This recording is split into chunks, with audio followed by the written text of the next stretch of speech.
하나님 말씀 전해주실 목사님은 너무 유명해서 두 번의 소개가 필요 없습니다만 한교총전 대표회장이셨고 지금 세회된 교회 하나님이신 소광성 목사님 나오셔서 극한 신앙, 극한 사명 제목으로 말씀 전해줄 때 하나님의 음성을 듣는 시간 되시길 바랍니다. 이번 박수로 모시겠습니다.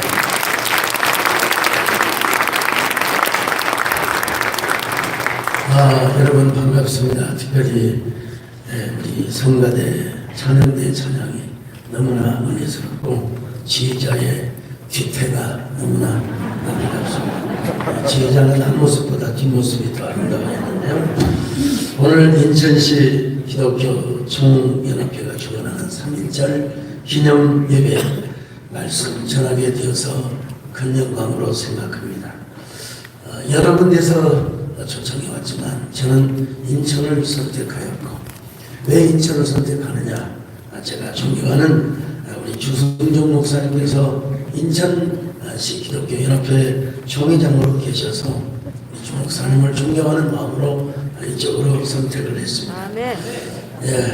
우리 성가대에게도 박수를 쳐드리고 우리 회장님께 한번 박수 쳐드립니다.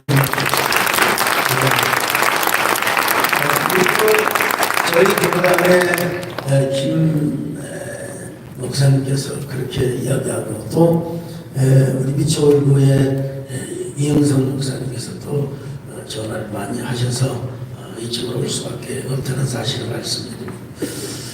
여러분 3.1 운동 하면 누가 생각이 납니까? 남자 말고 여자. 그렇죠. 상원하늘 가만히 우러러보면 누가요? 유관순 누나를 생각합니다. 오늘은 목이 안 좋아서 그런데 시력이 만만치 않은데 아무튼 그러네요. 끝까지 들어보세요. 저는 처음에 1분 동안만 참으면 절대로 제 설교는 채널 돌리지 않습니다. 1분만 참으면 조는 사람은 기적입니다. 그래 하시고요. 우리는 유관순 누나를 잘 알고 있습니다. 유관순 누나. 근데 윤형숙 열사라는 사람을 들어보셨습니까? 3.1운동 당시 광주는 30이죠. 3월 10일 태극기는 가져왔네. 태극기 좀 주시죠. 감독님 쫄아가지고 여러분 광주 수피아 여학교 학생들이 이제 광주 시에 나가서 대한독립 만세, 대한독립 만세 이렇게 표지해야 됩니다. 대한독립 만세, 대한독립 만세. 근데 일제가 워낙 학생들이 막 그냥 대드니까 막 실탄을 쏘면서 실탄 쏘면 사람 죽잖아요. 사람이 팍팍 쓰러지니까 순간적으로 살고 싶은 본능 때문에 다 도망가 버립니다.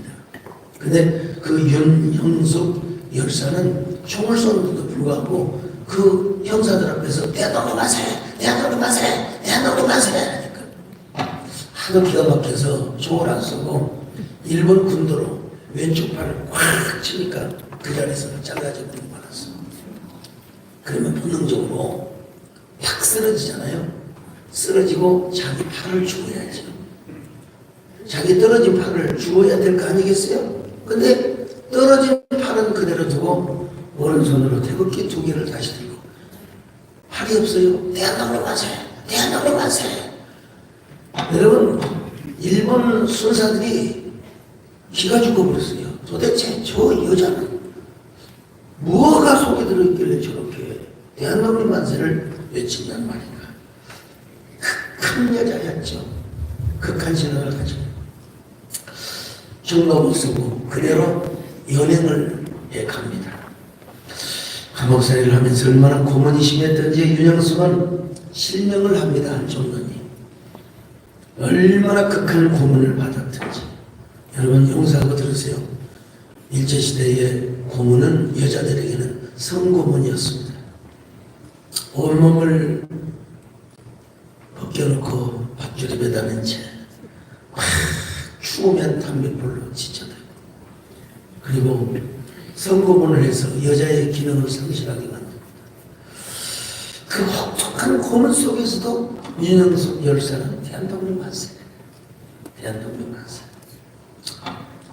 그러다가 평생 아이 낳지 못하고 전도사 생활을 하다가 6.25 때 순교를 당하여 죽습니다. 일제당한 고문과 순교를 생각하면 일사가고의 주인공 주기철 목사님을 떠오르지 않을 수가 없죠. 극한 신앙, 극한 사명을 가지셨던 목사님. 자, 우리 존경하는 주승용 목사님이 직접 들은 얘기입니다, 여러분. 저 주기철 목사님 뭐 슈퍼맨이고 뭐 초월적 인간이고 그런 인상이 들잖아요. 이렇게 딱 보면요, 안경 딱 드시고 거지식하시고 딱 그렇게 보일지 모르지만은, 그러나 그분도 한없이 나약하고 연약한 인간, 우리와 똑같은 고뇌가 있고 갈등이 있고 아픔이 있다는 그런 분이셨습니다. 그럼에도 불구하고 주님께서 말씀하시기를 그런 고뇌와 갈등, 그리고 고생하는 자식들과 그 가족들을 생각할 때마다 마음이 흔들리지 않겠어요? 흔들며 피지 않는 꽃이 어디가 있겠어요, 사실. 흔들렸어요. 네. 그때 주님께서 마지막으로 주신 음성, 너마저 나를 버리겠느냐? 너마저 나를 버리겠느냐? 여러분, 아마 우리 주목사님의 가장 큰 고통은 뭐냐? 두 가지인데, 하나는 잠을 재우지는, 저도 지금 자다가 오늘 새벽기도 하고 지금 자다가 와가지고 어리멍하는데, 여러분 제가 혹시 졸더라도 양해하시기 바랍니다. 여러분 졸더라도 탄놈만 뜨고 조시기 바랍니다. 저는 뜨고 졸아야 되겠지만 잠을 못 자고 잠을 못 자고 미쳐버려 그냥. 잠을 못 자고 그냥 짜증이 나고 막 그냥. 또 하나는 뭐냐면 아이고 용서하십시오. 그 오줌이 나오는 요로에다가 새꼬챙이를 넣어가지고 이건 인간의 영역이 아닙니다. 이 고통은 하나님이 주신 신성한 능력이라고 할 수 있죠. 인간의 능력으로는 버틸 수가 없어요. 요로가 부어가지고 오줌을 못 싸고 그냥, 저는 요로 결석을 알아본 사람이라 그 고통을 조금은 이해할 수 있습니다. 신장 결석, 저는 이름이 강석이라 돌이 많은 사람입니다. 저는 화장을 하라고 해서 화장하면 아마 그 살이 엄청 많이 나올 거예요. 진짜 신비역적이죠. 하나님의 은혜가 임하니까 극한 신앙을 가지고 극한 사명의 길을 가셨던 거죠. 오늘 본문의 사도 바울도 이렇게 고백하지 않습니까? 자, 사도행전 20장 22절 우리 입 있는 분들은 다 같이 읽습니다. 시작. 보라, 이제 나는 성령의 명에 예루살렘으로 가는데 거기서 무슨 일을 당하는지 알지 못합니다. 지금 극한 신앙을 가지고 극한 사명의 길을 달려갑니다. 바울도 살았는데 어떻게 두려움이 없겠습니까? 어찌 피하고 싶은 마음이 없었겠습니까? 그래도 나는 갑니다. 예루살렘에 가는 이유 상황 설명 이야기할 수 없습니다. 근데 어떻게 가느냐면요, 마음이 성령으로 매여서 간다는 겁니다. 그리스도 안에서 영적인 부담이 없는 것이 아니요, 그럼에도 불구하고 그 부담마저도 성령의 매움을 받아서 예루살렘에 간다는 것입니다. 왜냐? 거기는 핍박과 죽음이 기다리고 있거든요. 그래서 그 두려운 마음을 성령께서 사도 바울의 마음을 다 묶어가지고 메어가지고 끌고 간다는 것입니다. 자, 20장 24절 같이 봅니다. 시작. 자, 이렇게 하지 말고 입을 벌려서 시작. 내가 달려갈 주 예수의 받았습니다. 곧 하나님의 은혜의 복음을 증언하는 나의 생명을 지켜주고 생명 하나밖에 없어요. 두 개가 아니에요. 그럴 때 극한 신앙과 극한 사명이 없으면 이 길을 걸어갈 수가 없습니다. 사도 바울은 이렇게 지금 고백하고 있습니다. 하나님, 저의 사명이 생명이죠. 저의 생명은 하나님께 받은 사명 때문에 존재하는 것입니다.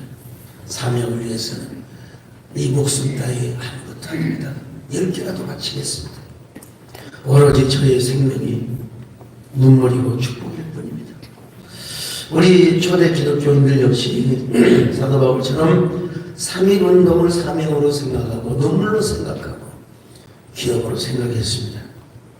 크리스찬은 예수 믿는 것은 곧 애국하는 것이라고 그렇게 가르쳤죠.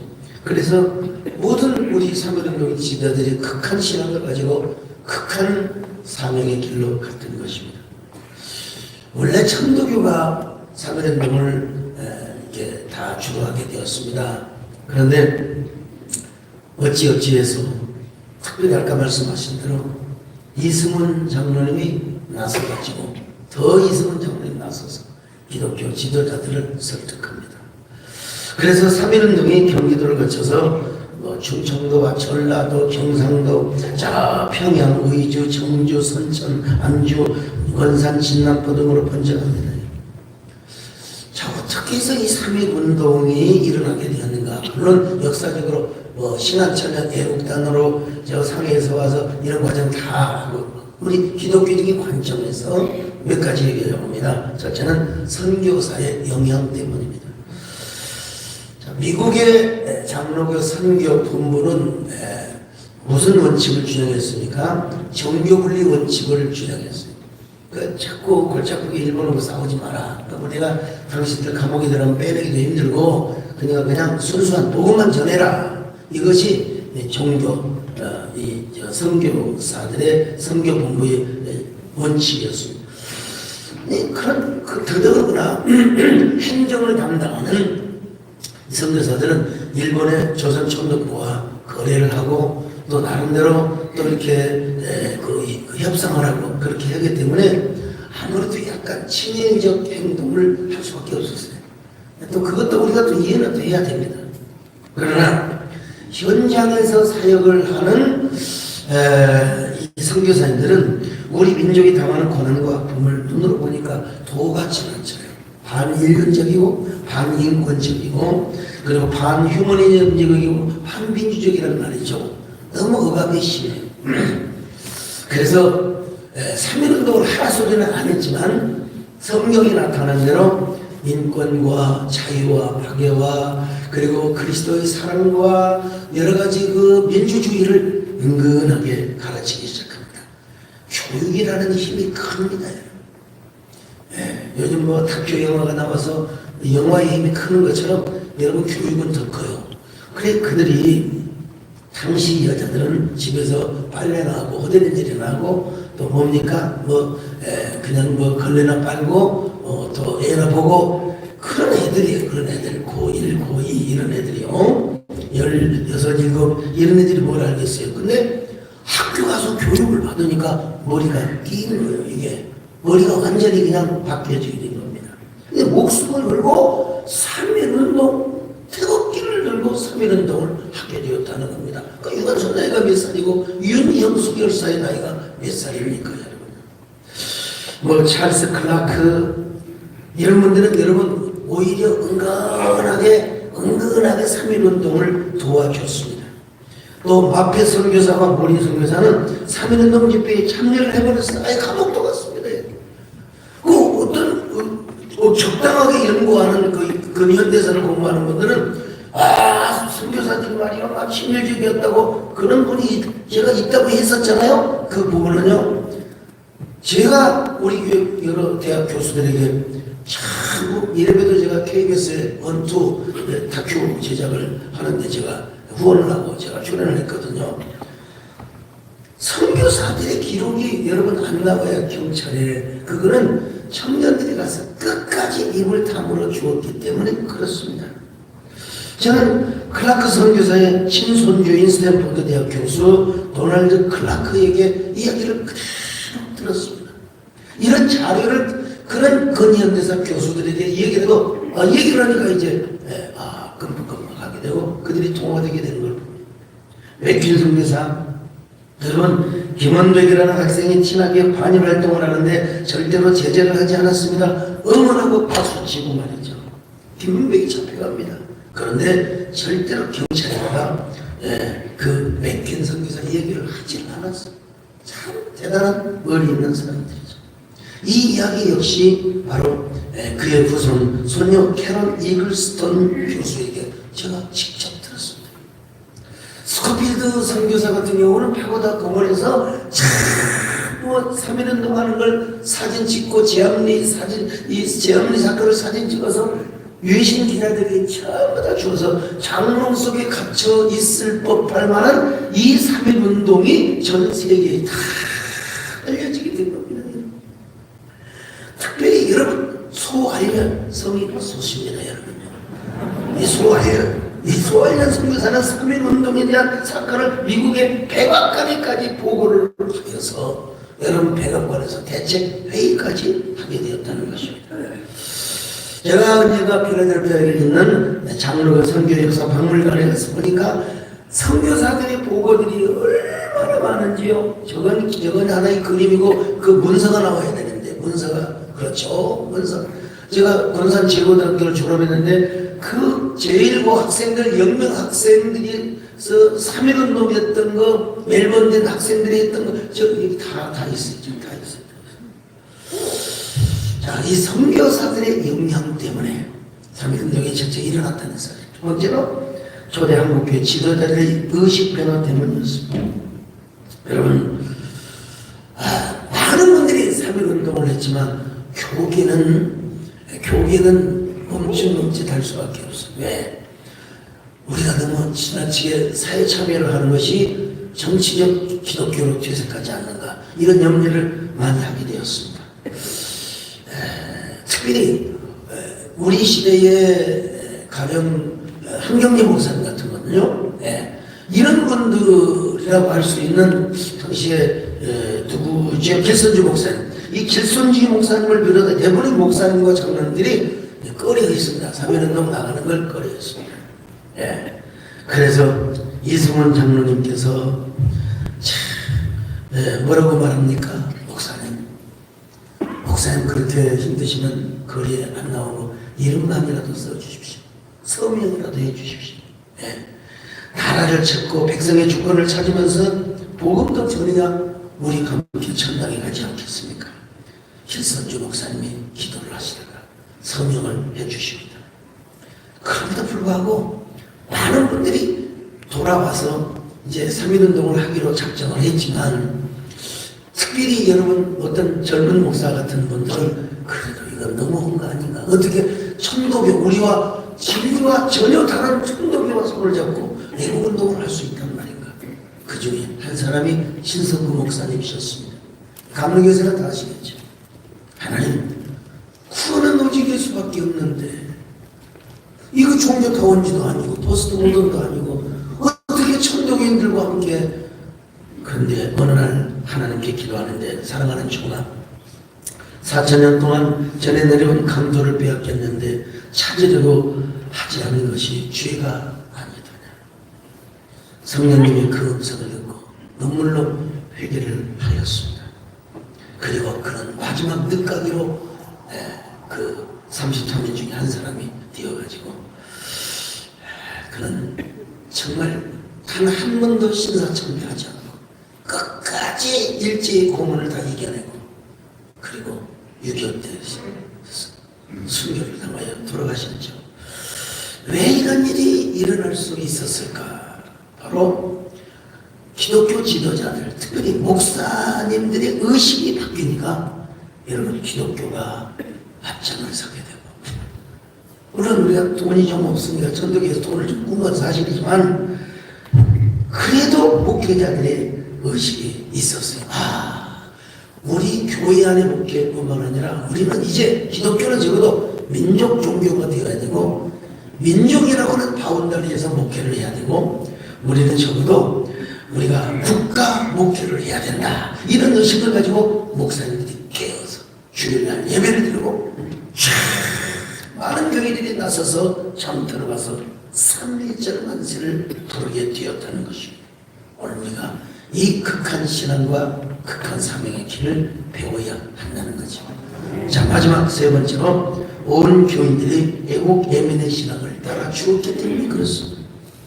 장애에서 아니 되옵니다. 어찌 감히 주일날 3.1운동을 합니까? 그럼 할 말이 없죠.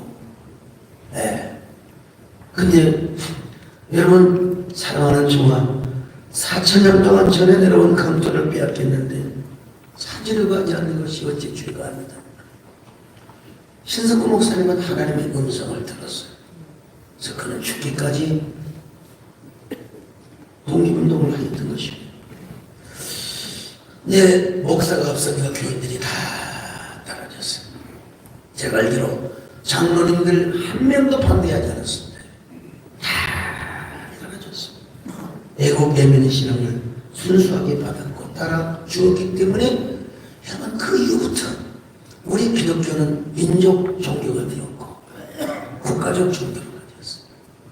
여러분 우리 기독교의 이념과 사상과 가치에 의해서 대한민국이 세워지게 된 겁니다. 대한민국 건국위원회 3분의 2가 기독교인들이었습니다.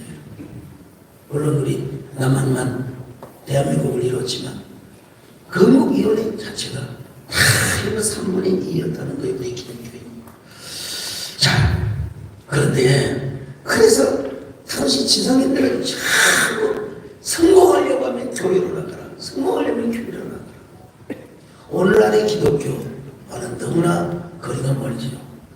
뭐 이런 얘기를 하면 참 송구하지만 모기데이터 연구소에서 기독교 인구 조사를 해보니까 난 내 입으로는 얘기를 못하겠습니다. 그리고 20대에서 40대까지는 정말 반토막이 났다는 소리를 들으면서 야, 우리 교회 결국은 그것은 이미지와 연결이 되어 있다는 사실 참 많이 가슴을 태웠습니다. 이런 교회가 이제 해야 될 일이 있습니다. 앞으로 비완의 3.1운동을 이루어야 한다는 겁니다. 어차피 기독교가 주도했어요. 3.1운동. 전두환 하다가 그냥 기독교가 끝까지 써먹였습니다. 어차피 기독교가 주도하고 앞장선 3.1운동이라면 미완의 3.1운동을 이루어야 합니다. 그것이 바로 뭐냐? 우리 한국교회가 하나 되는 겁니다. 저는 한국교회 하나됨을 위해서 참 많이 애썼는데 아직 태도도 따지 않고 이러고 있습니다. 한국교회가 하나 되고 한국교회가 다시 그리스도한테 교회 4.0 시대를 이루어야 됩니다. 일콘이라는 사람은 교회 3.0에서 미래 종교는 없대요. 한국도 마찬가지예요. 자꾸 교회가 쇠약해요. 다른 종교도 마찬가지지만. 그래서 저는 교회 4.0 시대를 주장하며 우리 교회 안에서 그 4.0 시대를 이루어가고 있습니다. 뿐만 아니라 분열된 국론을 하나로 모아야 합니다. 분열된 국론을 하나로 모아요. 교회가 너무 한쪽 정파로 가면 안 됩니다. 역사는 바로 인식하되 어느 한쪽으로 가면 절대 안 됩니다. 우리는 분열된 교회가 너무 정파 쪽으로 한쪽으로 가게 되면 반드시 여러분 교회가 더 손해를 봅니다. 믿지 않는 종교의 사람들이 더 많아요. 우리는 모두를 품을 수 있어야 됩니다. 옳은 것은 옳은 길로 가고 또 싫은 것은 싫다고 분명히 차별금지법을 비롯하여 반기독교 악법은 당연히 막아내야 돼. 저는 이 일을 10수년 동안 해봤습니다. 뭐 국회 앞에 가서 한 번 서는 거야. 그거는 그렇고 얼마나 많은 분들을 로비하고 설득하고 만나고 식사하고 로비는 뺍니다. 여러분요. 미국에서요. 여러분 그래서 우리가 함께 화합하고 중심을 잡고 그 다음에 우리는 이제 순수한 평화 통일을 이루어야 합니다. 겉으로 김구 선생님이 이루려고 했는데 그분이 영향을 따렸어요. 너무 지나치게 김일성을 믿었던 것 같아요. 네. 자, 근데 우리가 순수한 평화 통일을 이루기 위해서는 국가 안보와 국방력을 키워야죠. 힘이 있어야 평화도 지키고 힘이 있어야 안보도 이뤄낼 수 있기 때문에 그렇습니다. 그런데 평화통일이라고 해서 무조건 평화통일을 앞세우는 게 아니라 우리는 자유민주주의와 복음주의를 중심으로 한 피 흘림이 없는 평화통일을 원하는 것이지 무슨 막 그냥 사람을 수백만 명을 죽여가지고 통일을 이루고 그런 얘기를 제가 지금 하고 있는 것이 아닙니다. 3.1 운동의 미화는 이제 통일이 있다는 사실. 저는 이런 일을 우리 인천 기독교 연합회가 앞장서시기를 바랍니다. 인천은 하나님의 복음을 가장 먼저 받은 축복의 도시입니다. 그리고 인천은 이 세상에 우리나라에서 가장 아름다운 호텔들이 가장 많다고 하더라고요. 저 송도에 가면 아직 가보진 않았지만 얼마나 축복을 받은 도시입니까? 그러므로 인천시 교인들이 극한 신앙을 가지고 극한 사명의 길을 가야 되겠습니다. 그럴 때 인천으로부터 3.1운동의 정신이 전국에 파급이 되고 확산이 되게 될 줄로 믿습니다. 온 시민과 국민들이 더 애국 애민의 신앙을 가지고 한국교회를 칭송하고 다시 한국교회가 도움이 되는 우리 한국의 거룩한 크리스찬 템 전성기를 이루며 그리고 나라와 민족을 위해서 다시 한번 이바지하는 그런 귀한 교회가 될 수 있기를 바라겠습니다. 할렐루야. 하나님 앞에 영광의 박수를 드리겠습니다.